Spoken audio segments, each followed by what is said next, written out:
goes around the blooming heather. Will you go, lassie, go? And we'll all go together. Oh, you found me at my work, my mid-morning work.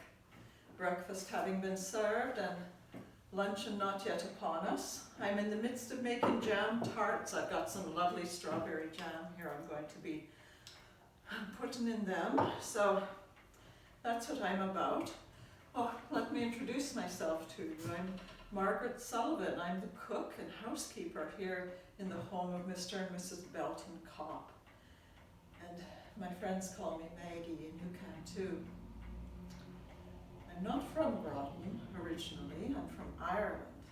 And let me tell you a little bit about where I came from.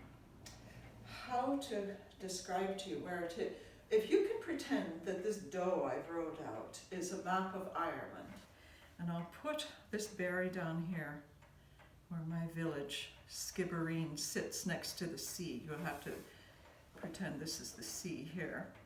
Now up here we have our big cities, Dublin and Belfast. And then a little way over from Skibbereen is Cove. That's where I took my ship from when I sailed for America. Now the British insist on calling that Queenstown, but its true name is Cove. And as I said, this is Skibbereen, that's my village. Oh, it's a small village up on the hill, green hills rolling down to the sea.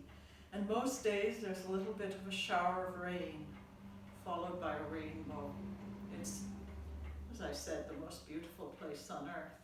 And you might ask yourself, well, if someone came from a place that lovely, why would they ever leave it? But the fact is, you can't eat the scenery, more's the pity. And when I was a young girl in Ireland, there was that much hunger. So much poverty, times were so hard, and they are still. Hunger, poverty, and political turmoil. All these things. The young men all gone to America, gone to Canada, gone to Australia, gone to jail. Because if you had political leanings that went against English oppression in Ireland, and you may have heard these centuries past, we've been that troubled by the English who invaded our fine country and won't leave it. Well, every generation tries to throw off the chains of their rule, and some get a little closer than others before they're crushed back down again. But our time will come. Our time will come. Well, that's what happened to my brother Sean. He had to leave Ireland for that reason, and he came to America. He got a job here in Groton, and he's a gardener. And he was ever writing me saying, oh, Maggie, why don't you come? There's lots of work to be had. It's grand here. Oh, I didn't want to come. I wanted to stay in Ireland. I wanted to get married and have a family there because I was so in love. I had a young man named Liam. Oh, he was that handsome. And he could play the fiddle like no one else, and he loved to dance, and he loved me. But more than anything else, he loved the dream of Irish freedom, and got himself into trouble with his political activities, got himself arrested. And when you're arrested in Ireland, when the English arrest you in Ireland, if you're Irish, that might be the last anyone ever sees of you. It's not like here in America where even criminals have rights here in America, not in Ireland. That was the last I saw of my Liam, shot trying to escape, they said. Maybe he was trying to escape, I don't know, but they certainly shot him, and he certainly died. And with him died my dreams of what my life would be like. And so I decided, well, why not take Sean up on his offer and have him send me a ticket and try a new life across the ocean. I'd never been on a ship before, only on a small fishing boat, so you can imagine how excited I was to pack my trunk and get on a big ocean liner. I had no idea what that would be like. Crowded and hot and dirty. That was a long week I spent crossing the Atlantic Ocean. But finally we came into New York Harbor, and it was just like you see in the newsreels.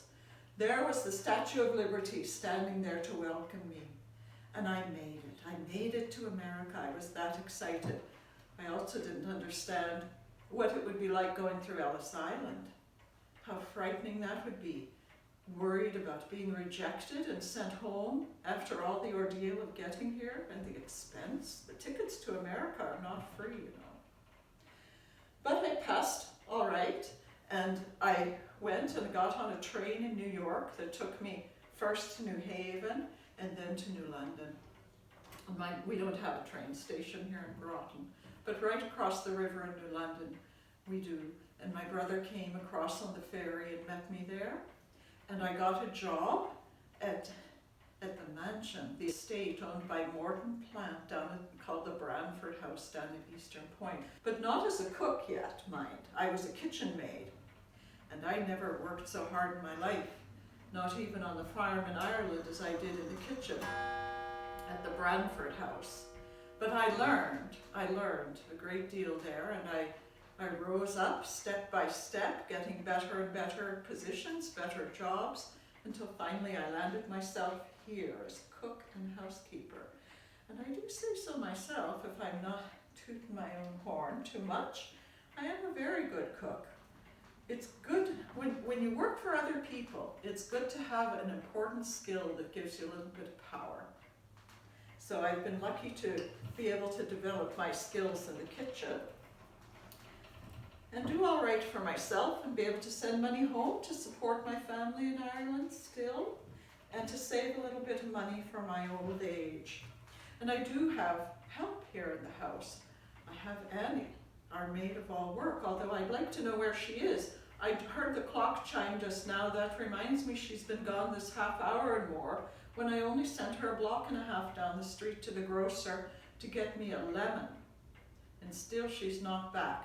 Nobody can waste time like Annie. She's forever reading romance novels, going to the moving picture shows on her day off, or her half day off, I should say. But oh, maybe that's not a waste of time.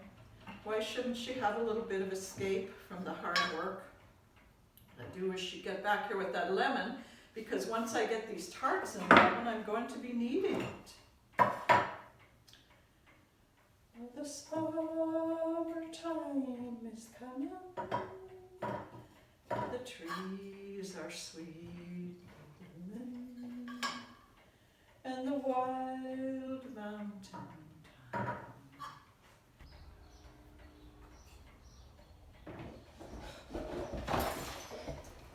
There you are, my girl. Where have you been all this time? I had to go all the way to 4th Street.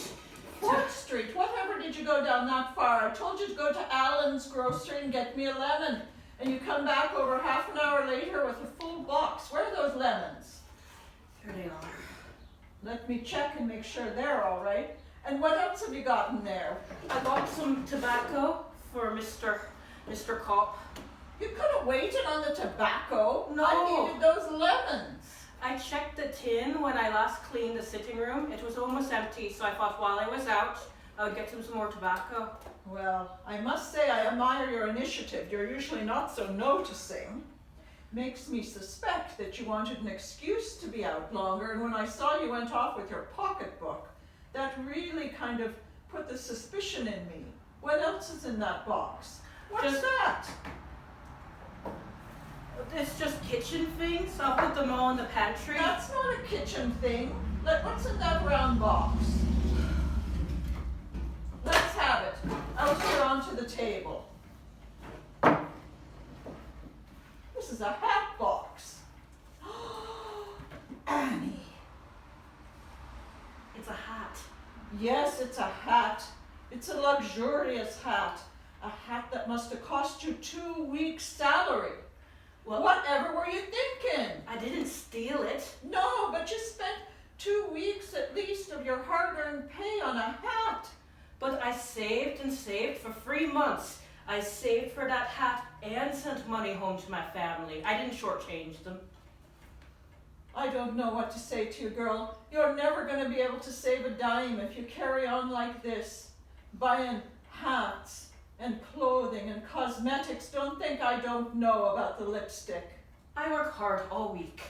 Why can't I buy things to make me happy in my time off? You can't be wasteful. You don't know what tomorrow might bring, and you need to have a little something to fall back on. Oh, Annie, and I don't like the deception of it.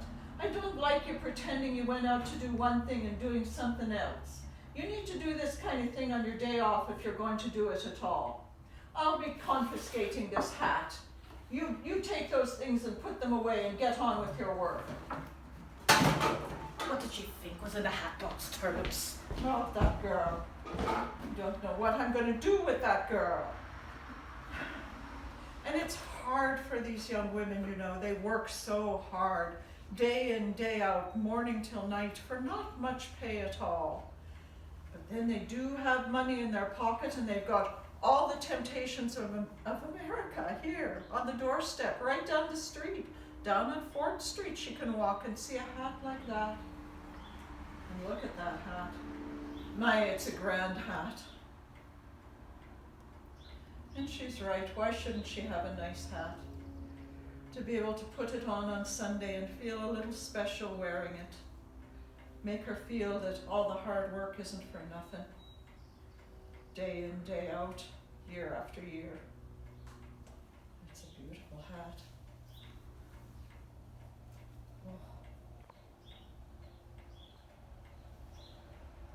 You know, maybe I'll buy myself a new hat.